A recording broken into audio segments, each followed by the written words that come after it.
I never imagined that moving into Sunny Pines Estates would feel like stepping onto a battlefield, but that's exactly what it turned into. 6 months after buying my dream home, I found myself in a silent war with Karen Wilkins, the iron-fisted president of the HOA and a woman who ran the neighborhood like her own personal kingdom. It all started with petty complaints. I got citations for leaving my garbage cans out 12 minutes past pickup. Then came warnings about my grass being a fraction of an inch too long. Even my mailbox, apparently not painted a precise shade of Sunny Pines beige, earned me a written notice. At first, I tried to keep my head down and stay out of trouble. But the moment I questioned the HOA's decision to spend $20,000 on a decorative fountain at the front entrance, I became public enemy number one. During the community meeting, I had simply asked if the expense was really necessary. Karen, with her perfectly manicured nails and permanently raised eyebrow, brushed me off with, "It's about property values and maintaining standards. If that's hard to understand, maybe Sunny Pines isn't for you." The way she looked at me, cold, calculating, I knew then that I'd made a lifelong enemy. Since I work from home as a software developer, avoiding her most days wasn't hard. But my job requires regular deliveries of high-tech equipment, and that's where things took a turn. I had recently ordered a top-of-the-line GPU, something I'd saved up for over several months. When I got the delivery notification during a Zoom call with a client, I didn't think much of it. The confirmation even included a photo. The package was sitting safely on my front porch. But when I checked an hour later, it was gone. Puzzled, I checked my doorbell camera footage. And there she was, Karen, wearing her signature beige cardigan, walking right up to my porch, picking up my package, and strolling away like it was the most natural thing in the world. I took a deep breath, then walked the short distance to her perfectly trimmed, rule-compliant front yard. Her doorbell played some whimsical chime, like something out of a Disney movie. But when she opened the door and saw me, her practiced smile disappeared instantly. "Can I help you?" she asked, her voice icy enough to freeze concrete. "Yes, actually," I replied, keeping my tone calm. "My security camera shows you taking a package off my porch about an hour ago. I'd like it back, please." Her expression tightened. "Oh, that," she said flatly. "I confiscated it. It was in violation of HOA guidelines. Section 12, paragraph 4. Packages must not be left in view. Your box was an eyesore." I was genuinely stunned. It was there for less than an hour. I came to get it as soon as I could. "Rules are rules," she said with a satisfied smile. "You can retrieve it at the next HOA meeting 2 weeks from now. We'll also be discussing your other violations then." My jaw clenched.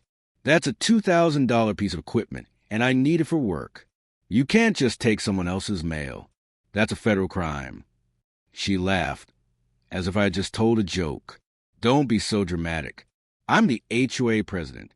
I'm well within my rights to enforce community standards. If you keep pushing, I'll just add another fine to your growing file." My hands were shaking, but I kept my voice even. "Please, just give me my package. I don't want this to escalate." Her eyes lit up. She wanted to fight. "Is that a threat?" she asked, almost eagerly. Because threatening an HOA official is grounds for additional penalties, possibly even eviction proceedings. And in that moment, I realized I wasn't just dealing with a busybody.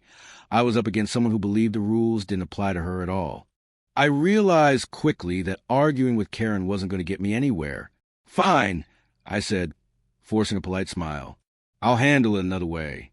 Have a nice day, Karen." I turned and walked off as she shouted after me, listing more alleged violations she had noticed on my property. I didn't bother responding. Back home, I sat down and reviewed the doorbell footage again, just to be sure. The package had my name and address clearly visible. There was zero doubt it belonged to me. I called the local non-emergency police line and explained what had happened. "So, your neighbor took a package off your porch?" the officer asked, clarifying the details. "Yes," I said. She even admitted to it. She's the HOA president and claims she confiscated it because I didn't bring it inside quickly enough. It's a $2,000 graphics card that I need for work. There was a pause on the line. "Sir, that's mail theft." It doesn't matter if she's the HOA president or the Queen of England. We'll send someone over. I felt a wave of relief, but also some apprehension. I wasn't looking to start a war in the neighborhood, but Karen had crossed a serious legal line. About 40 minutes later, a police cruiser pulled up in front of Karen's house. From my home office window, I watched her gesturing animatedly at the officers on her porch. A few minutes later, one officer followed her around the side of the house while the other stayed up front. Then my phone rang. It was an unknown number. Hello? Hi, this is Officer Reynolds.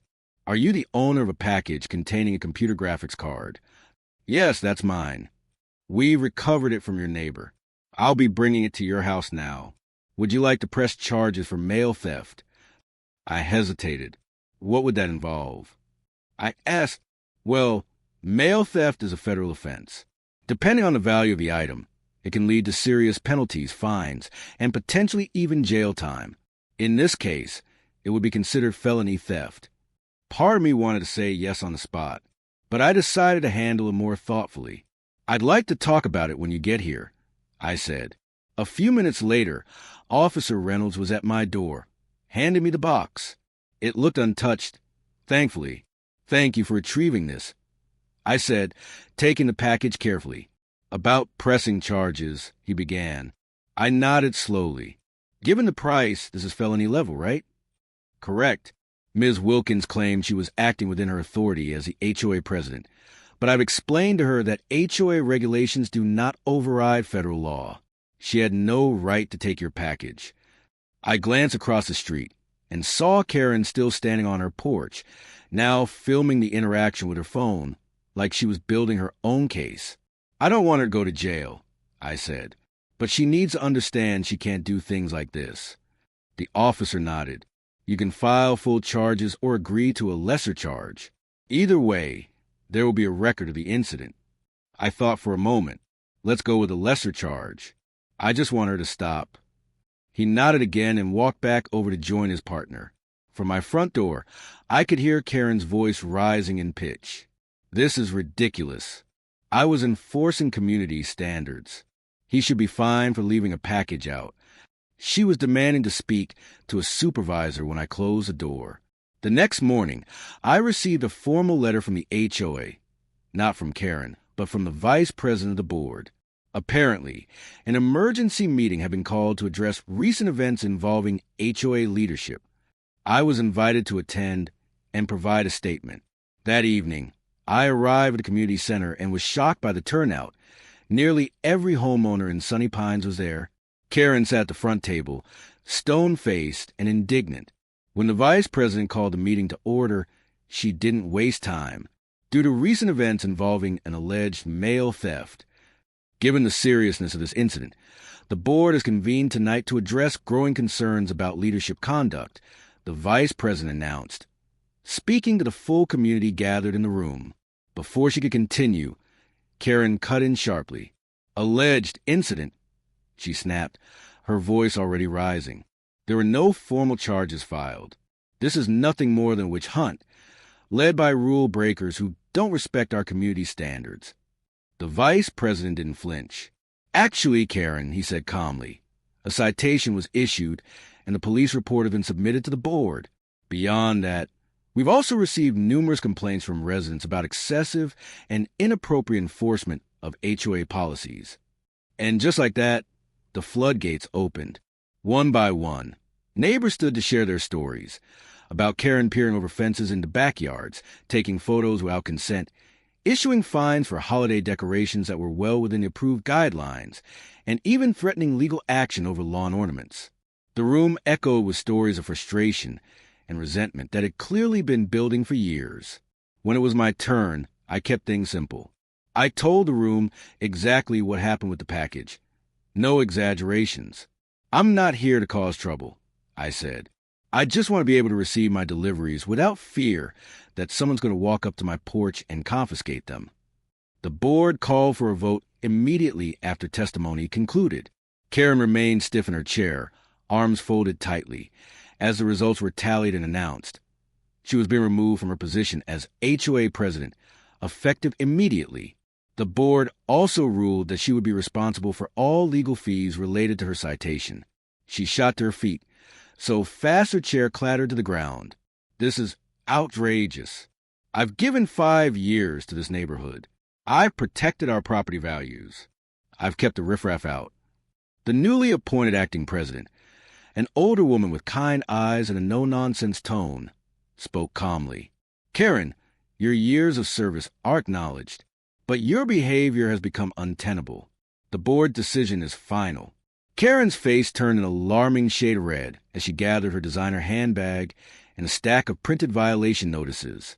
Her eyes scanned the room like she was preparing to burn it down with a stare. You'll all regret this, she snapped. When people start painting their doors neon green and leaving their trash cans out all week, don't come crying to me. As she stormed toward the exit, she paused beside me and leaned down, her voice low and venomous. This isn't over. I've documented all 14 of your violations. I smiled politely. That's fine. Just don't take any more of my packages. I said, I hear the federal prosecutor is a bit less forgiving than the HOA board. Her mouth opened, then closed again, like a fish gasping for air, as the full weight of what had happened finally settled on her.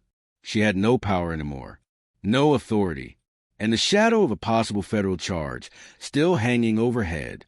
With a final huff, she turned on her heel, pushed through the double doors, and disappeared into the night.